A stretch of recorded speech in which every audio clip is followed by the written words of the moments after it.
Ladies and gentlemen, this is David Mirikitani with a special episode of Matt Chat. We are brought to you by USA Wrestling, the national governing body for wrestling in the United States, and Nike Wrestling. Go to athleteps.com for all of your Nike and USA Wrestling branded gear. As you guys can see, I am joined by the legend, and frankly, someone I'm really excited to talk to, Coach Tadaaki Hatta. Coach, thank you so much for joining me. Okay. Thank you. No, it's my pleasure. They only give me 45 minutes, so I'm going to get right to it. All right. I did some research, and one of the first things I read about was your father. And I read that he actually created and founded wrestling in Japan. Can you tell me about how that happened? Yes. This was happened in 1929. He was on the Waseda University judo team, and they decided to come over to U.S. to promote judo in this country. So he started from West Coast. Those days, they didn't fly, so they took a boat. Oh my came God! over to West Coast. I don't know, probably San Francisco somewhere. Then they rented a car and drove all the way to the East Coast. And I think they went back that way, but I'm not sure. But each city, I don't know how many cities they stopped, but they did a judo demonstration, and also they had a wrestling demonstration, and also they had looks like a MMA type of free-for-all fighting. And what happened was wrestlers beat him up in the last one, that the free-for-all fighting, and evidently one of those guys got into a cradle situation, and he ended up in the hospital for 10 days. Oh my gosh! So he decided to study wrestling to make judo better. Yeah. That's how the wrestling came to Japan in 1929. So he did these sort of MMA competitions, learned that, like, my father's a martial artist, and felt like wrestling was a really good martial art, and basically just studied it as a martial art and brought it back to Japan.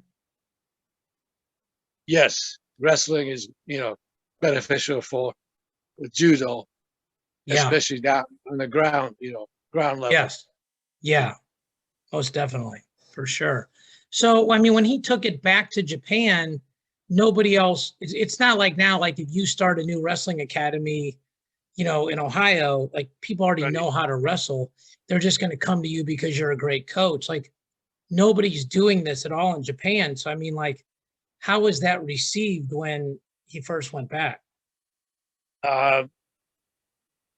I think there's a lot of resistance because it is a foreign sports. But I think all the judo guys from the university joined the wrestling team, or they practice both, judo and wrestling on judo mat. There were no mats available. But anyways, so they called wrestling as a bearskin judo or naked judo. Oh, because no gi. Yeah, right? No, he just took off the top. Right. Top jacket, and they wrestled with judo pants and no shoes. There were no shoes available those days. Yeah, I've seen some of the wrestlers wrestling barefooted when I was in grade school. Still, they didn't have shoes. But anyways, so there were resistance against the wrestling from judo people, but he just keep on encouraging other university to open up wrestling schools or wrestling teams. Well, he must have been really well respected to be able to do that, because I mean, like, to take again, like I'm only comparing it to like now, where like if somebody opened a jujitsu school, Yes. yeah, like I Yeah. mean, just to And bring I a think, whole, those days, we're talking about 1930, 30 right, on that area, time. I'm sure there were a lot of people didn't want to do other sports, right, especially foreign sports. And that ended up in uh, they banned baseball, other sports during the wartime because it was foreign sports, especially came from America. yeah, yeah, I can see that, yeah. So I grew up. My father is full Japanese. I'm mixed. I'm half Japanese, half Caucasian, and I know from my father that the Japanese culture is very different, you know, from American culture. What kind of Yes. man was your father, and what did you learn from him? Oh, you know what? He was, that time, the Meiji era, uh, Japan opened up the country in 1868 or somewhere around there, from a feudal system to democratic society uh, after Meiji Restoration. So, he was born in that era, and his mind is pretty advanced. And a lot of foreign influence came from other countries, especially like England, Holland, Spain. Then America uh, demanded to Japan to open the country. It was 1853 or somewhere around there. So his mind is very, very advanced. And also, he spent some time in London to study uh, international navigation, and during 1930s, sometimes around there. So So, he was a and he Renaissance man. spoke English. Yeah. Yeah, he was pretty good. So, you know, I didn't follow what he was telling me, but like to learn something, you write it down, put it on the wall. One thing at a day. Like a one word of English a day, things like that. But I didn't do it. But I knew what he was talking about. Well, it's funny you say that because I was literally going to ask you, was he a big note taker? Because when I learned from my dad, he was always like, write it down, put it in a book. And I have like journals of the techniques that he taught me. And Yeah. like when I would go to wrestling camps, it was amazing. Like I would be like a counselor and I would be writing down what the clinicians were teaching. There's a bunch of kids from like 6 to 18 and they're not writing anything down. And I'm wondering, how are they going to remember how to do this move perfectly, you know, next week when they're not in the camp anymore? So you were taught the importance of writing things down and then going back and doing that, correct? Yeah, yeah. I don't know if he was, writing, taking notes for himself, but he's telling other people to do that. Right. And he was seventh dan in judo, seventh degree black belt, correct? I think he went up to eighth toward Oh, the he's end. eight. Yeah, yeah, So red and white belt. Yeah. For people that don't know that, right. yeah, that's the high, then yeah. So Yes. um so did you do a lot of judo growing up too, or just wrestling?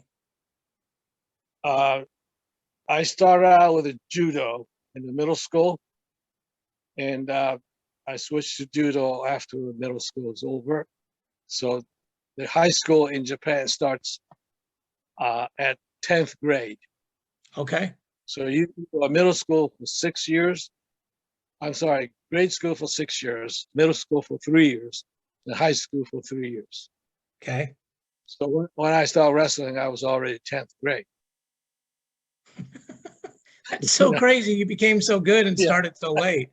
Because I mean, now there's like kids wrestling in Tulsa when they're 6 years old, you know? Right. Yes. Yeah, I know. What are your thoughts on that about how kids starting so young? Do you think they should? Do you think they should start but not compete? Do you think they should wait? Um, it's kind of, I have mixed feelings, but if you learn wrestling, any sports or anything, could be music, could be writing or anything that you learn, that stays with you rest of your life. So if you learn something earlier, like a piano or violin or whatever, or skating or golf or whatever, you Right? learn it. So the technique comes automatically yours. So in the wrestling, you can learn all the different moves, techniques. That's good. But if somebody else, like especially the parents, push the kids to perform or ask them to win or whatever, and that will, stop develop the kids' ability to perform better, and a lot of kids maybe quit wrestling. Yeah, it seems like most of the really smart people I've talked to have said that the the stressing of winning versus just learning, the people the parents and the coaches that overstress winning at a younger age is like one of the leading causes of burnout and why kids quit. So Right. yeah. Yeah. Yeah. And also like if you have bad coaches, you're learning bad habits early too. You're learning to do moves the wrong way, right? Yes. So, You obviously go ahead. if you don't know, how to teach techniques or whatever, then you find somebody who knows to teach that certain techniques. If I don't know how to teach certain things, I said I don't know how, then I'll find somebody else to help me out. Yeah, my dad's like that, but like there's a lot of coaches that don't want to act like that, they want to act like they know everything. And so they end up teaching it the wrong way, or they tell somebody it's not important to learn, and then that stunts growth a lot. Yeah. Yeah. Well, speaking of coaches, you wrestled for Myron Roderick at Oklahoma State. I want to ask you about him, but how did you end up coming to Oklahoma State? How did you end up coming to the United States and specifically Oklahoma State? Okay. I was on the exchange tour program in 1960, I think 61, just off high school. I didn't even go to graduation because that was in the springtime. Okay. The Japanese school system ends in the spring, like in March, and starts on April. Okay, Oh, over wow. here, school Yeah. year starts in September, Right. well, late August. Right. Okay, so school, terms is a little bit different. So when I finished my high school, like in February, then you have a 1 month break before the new school year starts in April. So the tour, a lot of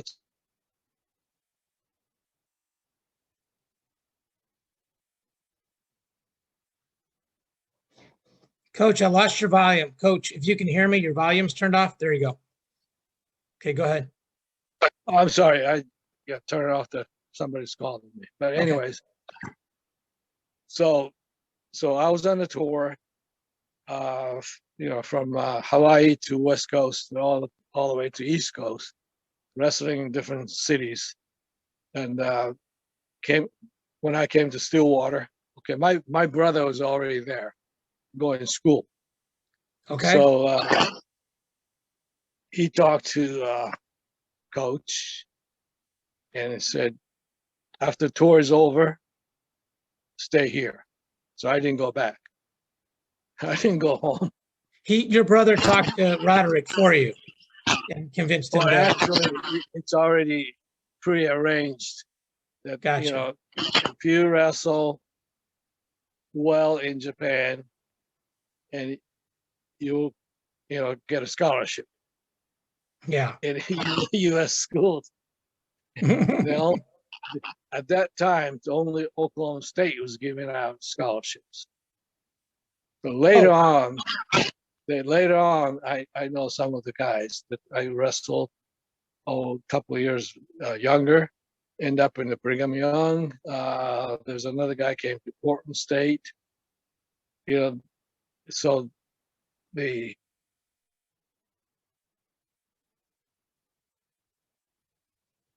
wasn't just the Oklahoma State.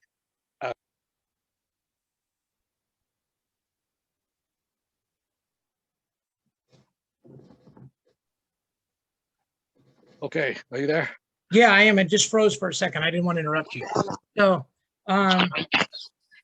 so tell me a little bit about Myron Roderick. What kind of guy was he to wrestle for?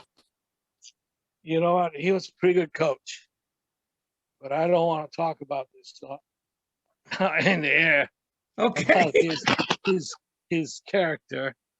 He's a good coach. As a person, a lot of people didn't, respect him. That's how I put it nicely. So tell me about Tadaaki. You were on the same team as him, right? Yes. We wrestled in the same district in Japan. So I knew him from way back, during the high school time. Then he decided to come to US. I helped him with the registrations and get into school and all that stuff. I took care of that paperwork, all that stuff, because I was already here 1 year ahead of him. A lot of people don't remember him. Like, how good was he? What relationship did you have with him? He was pretty good, But when he was in high school, I've seen him losing, and I used to laugh at him. But, Really? yeah, but he was one class heavier. I think he was wrestling at 55 kilo, and I was wrestling at 52 kilo. Okay. In those days,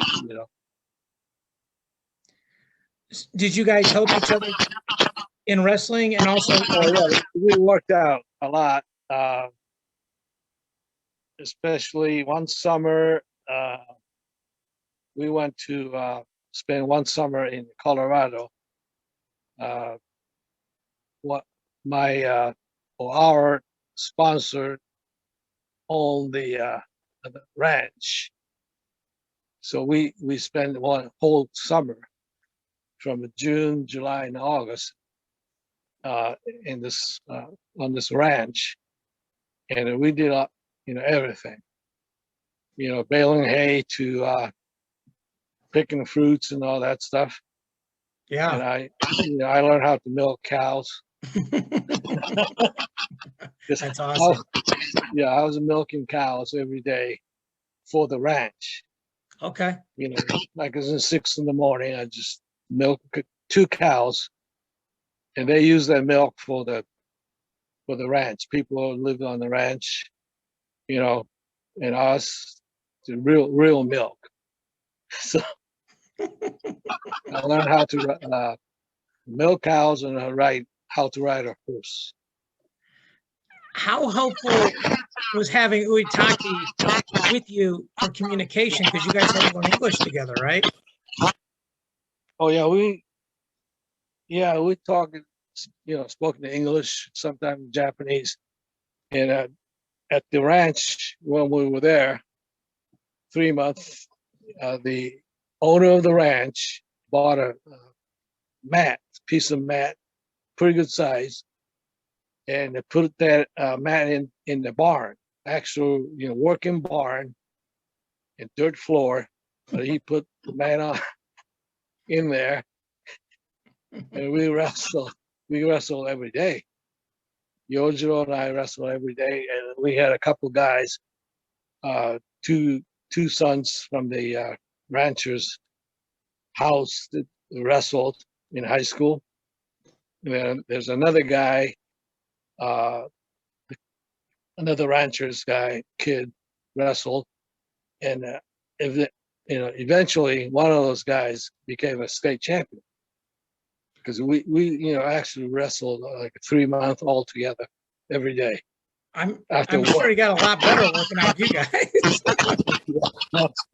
That was pretty good. That I think there was not too many wrestling camps were available at that time.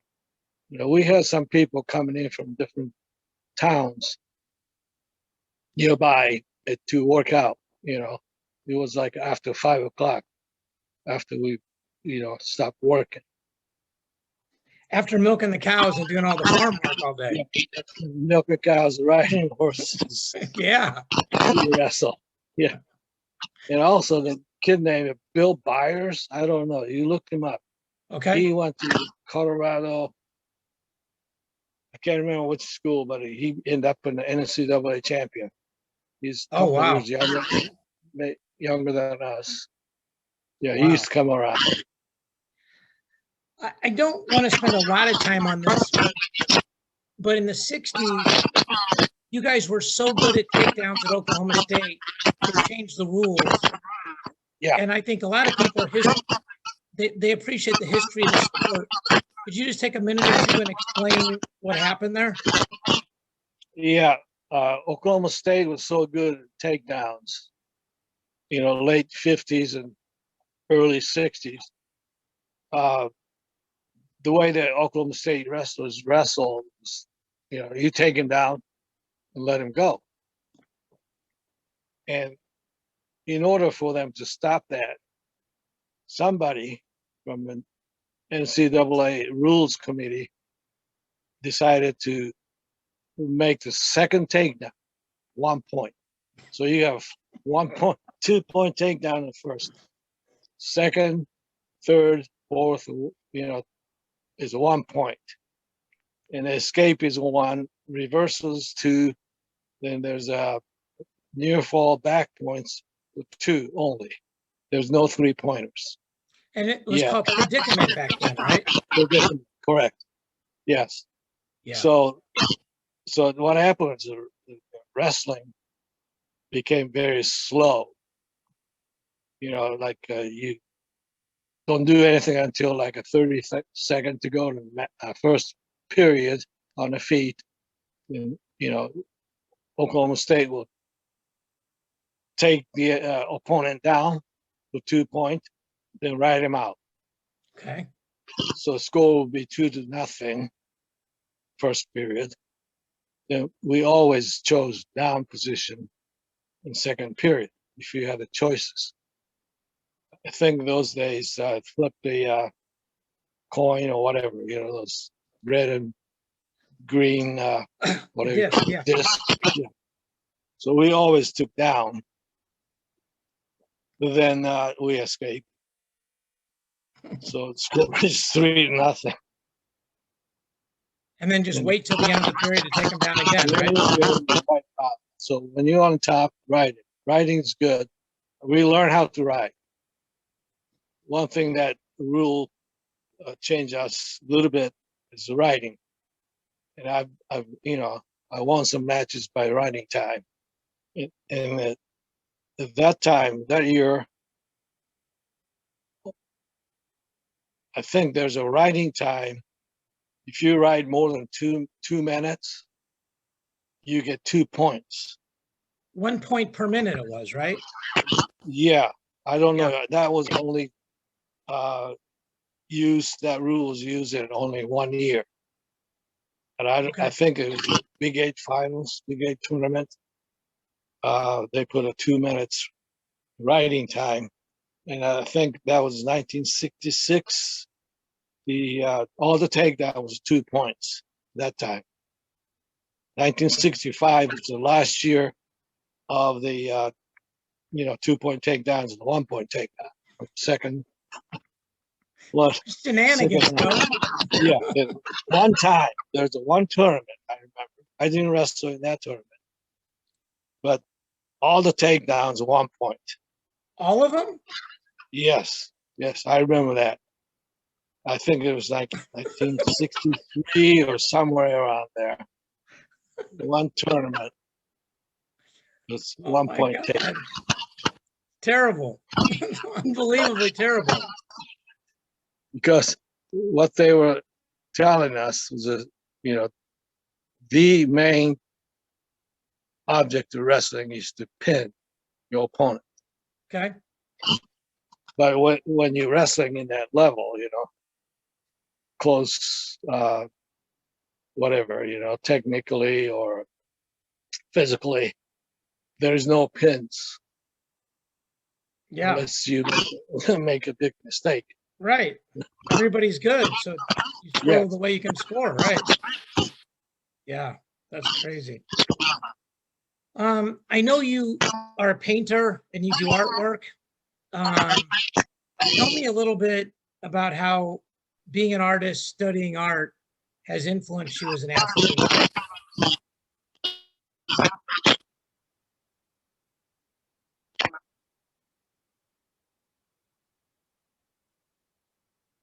Do you hear me, Coach? Yeah, I can hear you. Okay. Okay. Tell me about how What was being the an question artist. about being an artist? Yeah. Yeah. Okay. My advisor at Oklahoma State University in art department, who taught etching, and I was taking etching a lot, and he also was uh, teaching the wrestling 101 or whatever you call it, beginners wrestling class, Mm-hmm. and he was the teacher of that class. So I used to see him in the wrestling room, and also at art studio, and he was pretty good advisor for me. And you can do both, being an artist and being a wrestling coach or wrestler.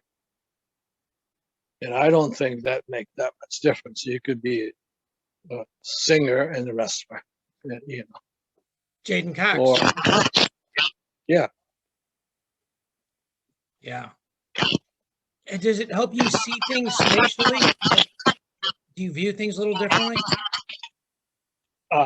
You know what? It's like I play rugby also. Okay. Okay. So when you play rugby and you look at the guy who is running with the ball and, try to chase him, and you'll figure out where to tackle, how far you have to run. It's like Right. a spatial, visual, whatever you call it. And, I think everybody has it, but not too many people will understand how to judge the distance and angle. Uh, I learned how to draw much later by reading a book, and also went to a seminar about drawing on the left side of your brain, and the left side of brain controls visual and spatial concept. And there's two ways to look at things. You look at the object itself or space outside of that object.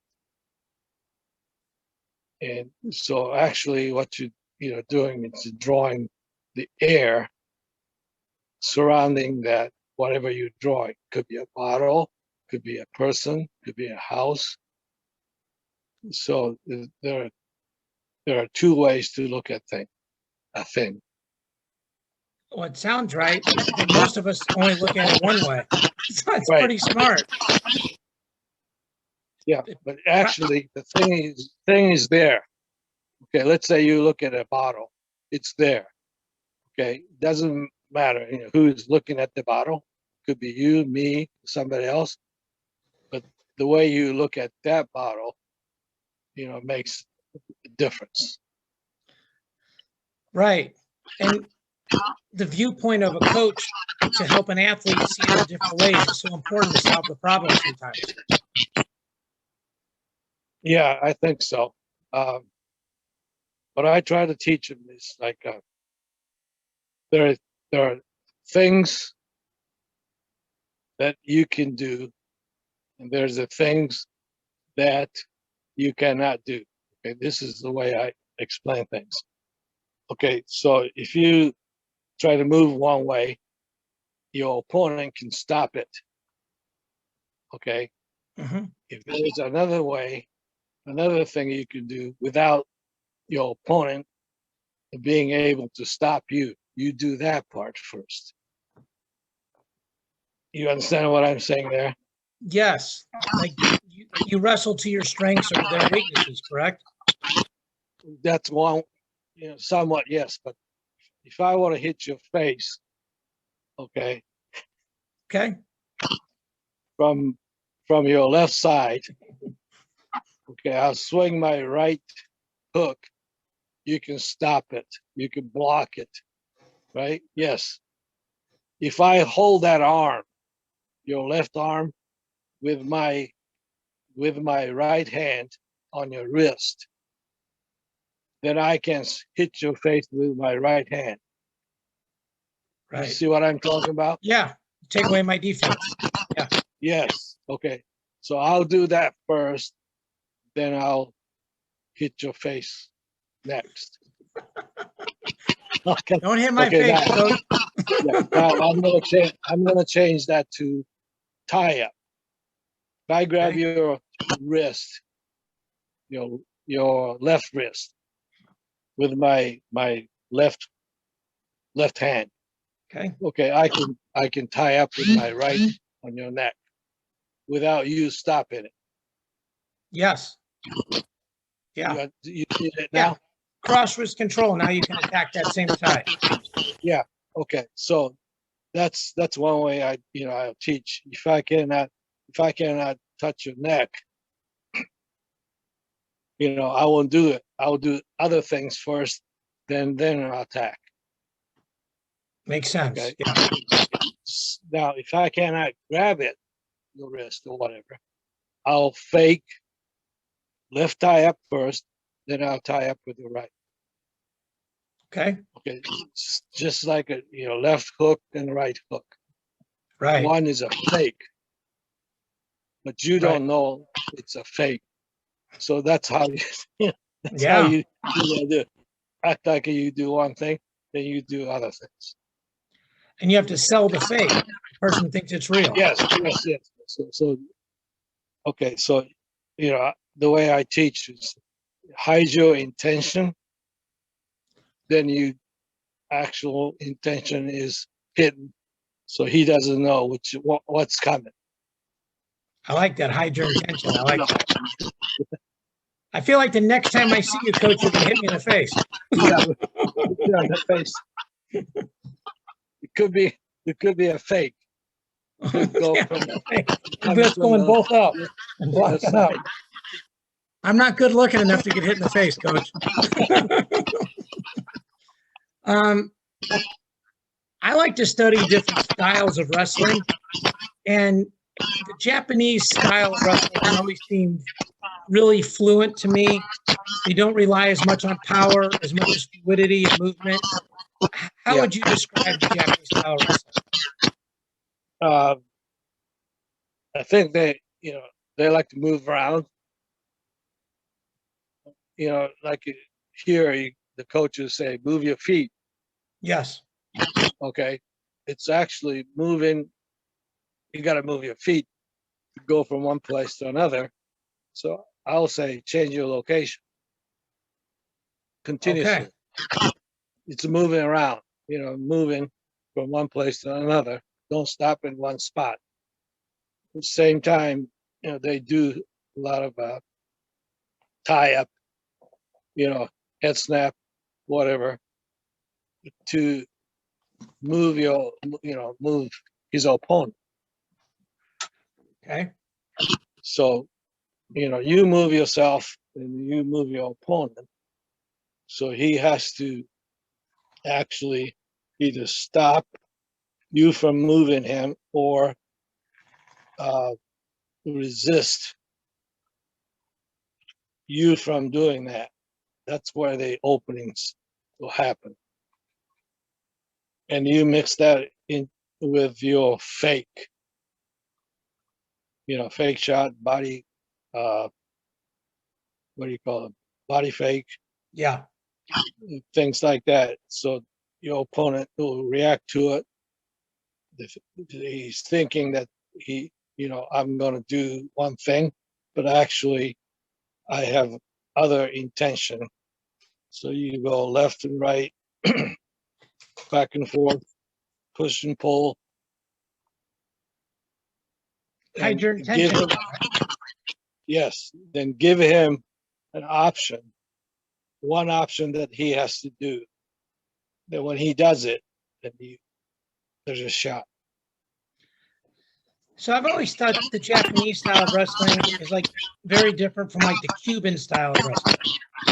The Cuban style of wrestling seems to be like not as much movement, but very, very explosive.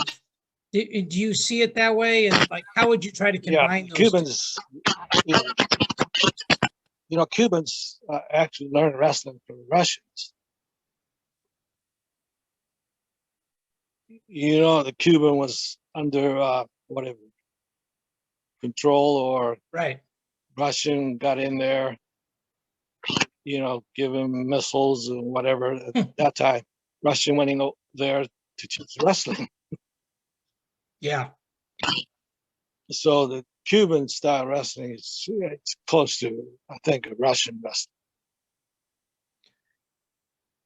So when in America, you're obviously on like the Olympic staff and on these, high level. Do you look to kind of like take a piece from one style and add it to another style, that kind of thing? Are you talking about my teaching or U.S. wrestling or? Well, I guess both, because you're part of teaching, USA wrestling here in US. Okay, it's the best person that